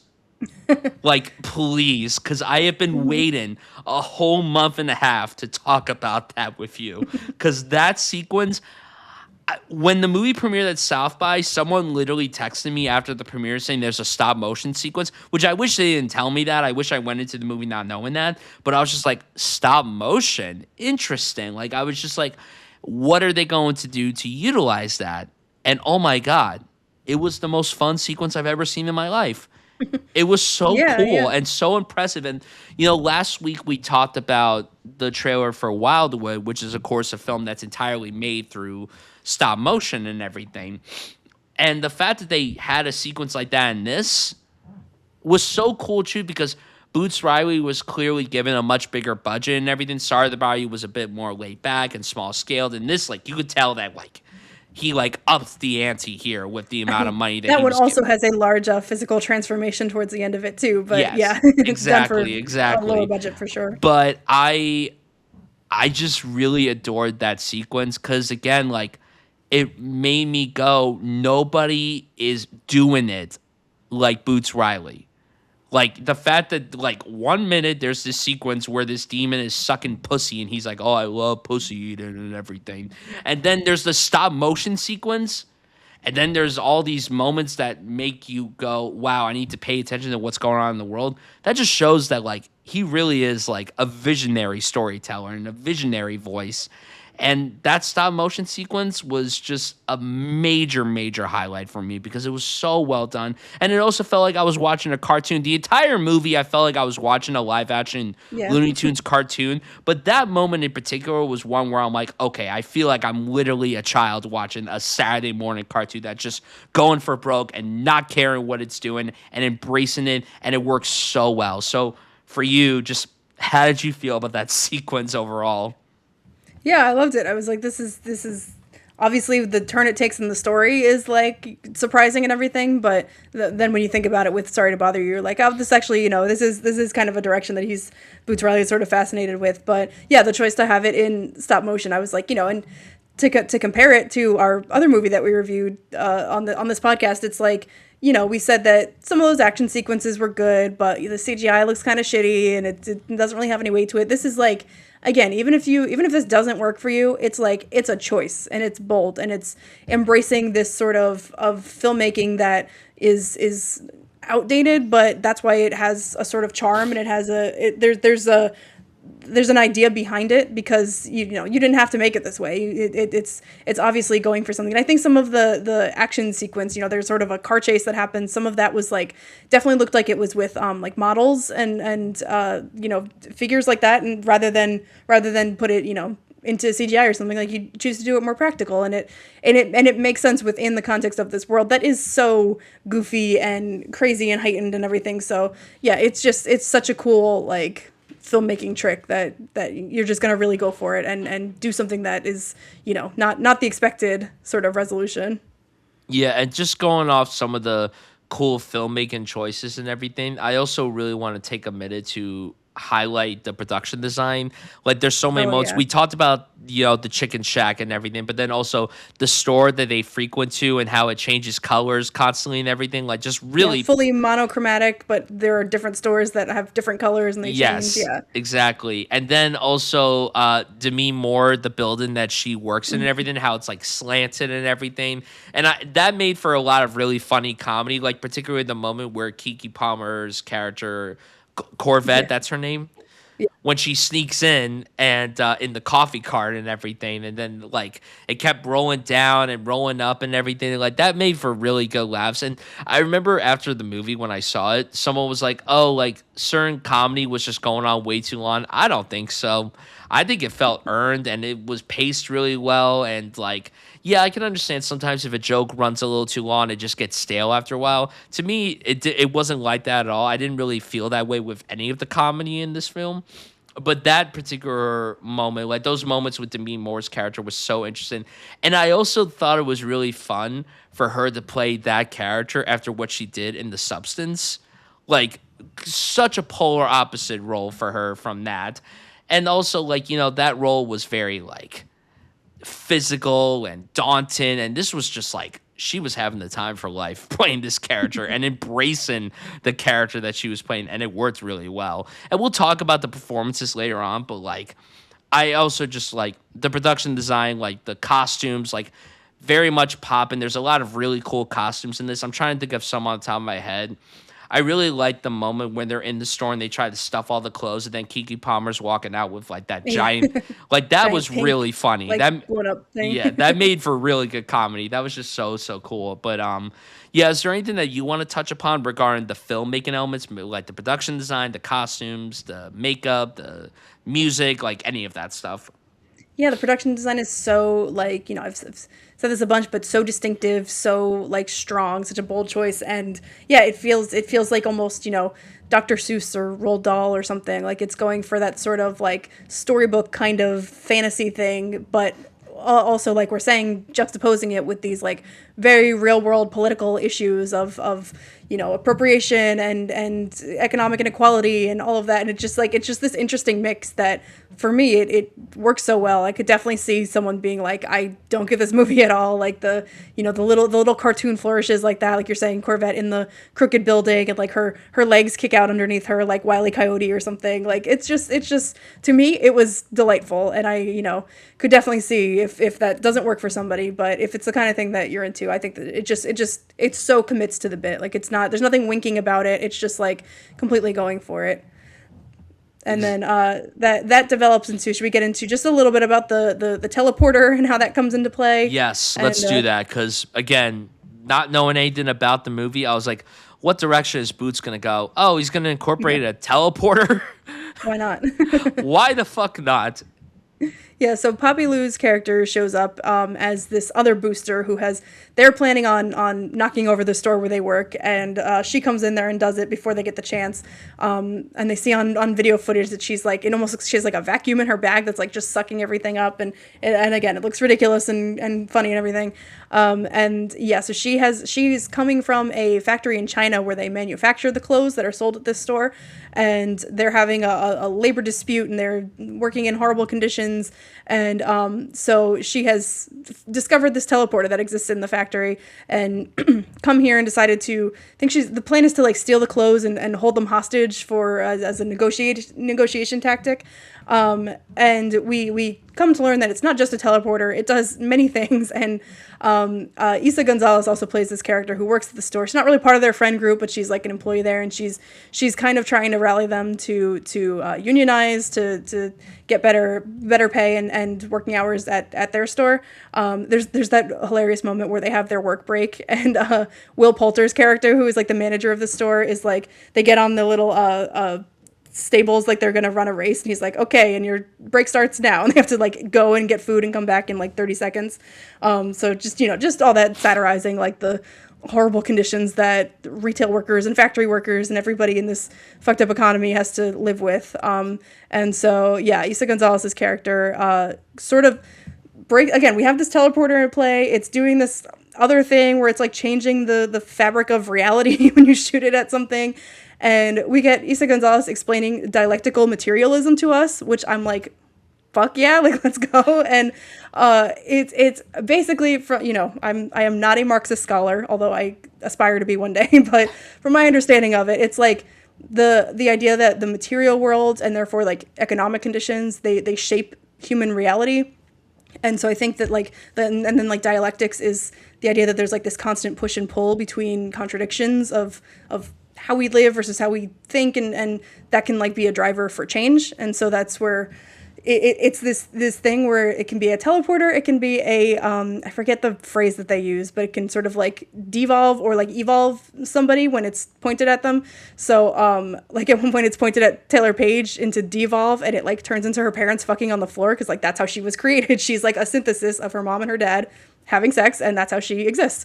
So yeah, this was like a really crazy, wild concept that at first I was like, I like it took me a couple seconds just to even understand what was going on, but like they evaporate clothes at one point, and so Poppy Lou's character, who has created those clothes, like a cut on her hand goes away because the time she took to make those clothes has now been erased because the clothes are erased. And like it's really wacky, but it's like got something to it. It's like, you know, the idea that the physical stuff that exists in this world like takes a toll on us as human beings, our consciousness, our bodies, all of that is all constantly like in this great, you know, network with one another. And yeah, how did that work for you, Brian? Was that like, were you on board with that? Were you like, I don't get it, but let's see where it goes? Oh no, like, I was very on board with it. I was yeah, just like, let Boots cook, and I was yeah, very invested. I was also confused at the same time, like, what is happening exactly? But that's how I was with Sorry to Bother You as well. I was like, why are these creatures involved with this story? Why is it this particular thing that's happening? But you know what? I see what he's going for, and I definitely, again, I need to watch the movie again. I've only seen it once, and I saw it so long ago. I mean, you literally just watched it yesterday, time of recording, so it's a lot more fresh in your mind than it is for me. But I do remember that in that moment, I was just like, I was confused at first, but then I was so into it because I was just like, this is just such a clever concept, and the way it's executed is so fascinating because when you tackle a premise like this, you want to try to be unique with it, but also be universal with it. And the fact of the matter is, Boots added his own stamp to it. He was just like, it may not make sense to you, but this is how I feel, and I'm trying to convey that. But then it makes it more entertaining to see a wacky story like this going on and everything. yeah, for sure. And like I said, it definitely like it, you know, stops the movie dead to have Isa Gonzalez as a character like explain this, you know, political theoretical concept. But then it counters that by being like so literalized in this like ridiculous sci-fi sort of you know, concept. And so yeah, just it's heightened on both sides, but it just kind of like works when you jam them together to have this like weird abstract theoretical thing, and then like something that's so like literal and visceral and everything. So yeah, it's just really wild and clever. Yeah, absolutely. And this, yeah, so this evolves into them using this to steal even more from the stores. They can do it like, you know, without getting caught. And I loved when the moment when like this has been happening a lot, and Demi Moore's character is getting more and more angry about the boosters, and they go to a store at one point and there are like armed guards standing outside. You know, this is like a boutique store. Like they're like armed guards now because like, you know, it's that serious that we protect the clothes that are inside. But yeah, this all culminates in Christy is Demi Moore's character's name. I think she has the big like fashion show, and so they're gonna they're disinvited to that now that they are fired as employees, but they're gonna sneak in from Lakeith Stanfield. He gets them in, and you know, there's this is where the whole stop motion. It turns out that she had been making. They had heard that she had made $100,000 suits, and they were like, "We're gonna rob that, and we're gonna, you know, destroy them as a message to her, or we're gonna sell them and you know, get ourselves better off." And that's when they discover that it is actually human suits, and that's where the stop motion comes in, and we have, you know, this deconstructed human bodies that are the stop motion figures and everything, and they're all the people who had been on TV as the propaganda. So obviously, like the media, the billionaires, everything is all tied into one another, and they're all working in concert to, you know, convince us that our conditions are as they should be, and all that. So yeah, it all resolves there. I think there's a good moment at the fashion show when I think it's Corvette talking to Christy saying that you know, Christy's like, I'm an artist, I make all this money, but I take it and I like bring art and beauty to the world, and like those people out there are my art, like they are wearing it. And Corvette has this moment where she's like, people don't want to be the art, they want to be the artists. Like, you can't have this like top-down control telling people like, this is what you wear, this is when you go to work, this is what you do. Like, people are artists in and of themselves. Like, they all want their own agency and their own control and access to their own idea of beauty, and like all of that is there again next to this wild stop motion car chase that goes through a mall, and has a car driving up an escalator, like all this crazy stuff. And it's like alongside these things that like I think are really really well realized and important political concepts. Yeah, absolutely. There's not much to add there. I think that the juxtaposition of all of that is brilliant, and it didn't feel jarring, at least for me. Like, it all flowed very nicely because, again, any other filmmaker would have tried to combine all these different genres and tones, and it just wouldn't have meshed very well. But Boots Riley was very clever of how he executed it, and it made it all the more of a rewarding watch. We talked a lot about the plot and like elements of the story and everything, and like the filmmaking of it and everything. But do you want to take time to highlight this insanely stacked ensemble? Like, this is a really killer ensemble, and everybody killed it in their role, regardless of how big or small their roles are. Let's just spend the rest of the pod talking about why Keke Palmer is just the best, and she needs to be given every single role going forward because she is absolutely dynamic here, a force of nature. She's so good with the comedy, but then the earnestness within Corvette was so beautifully constructed that Keke Palmer is one of those actors that's able to beautifully balance a multitude of different emotions and tones into a single performance that reminds us of why she really is one of the most exciting actors that we have working today.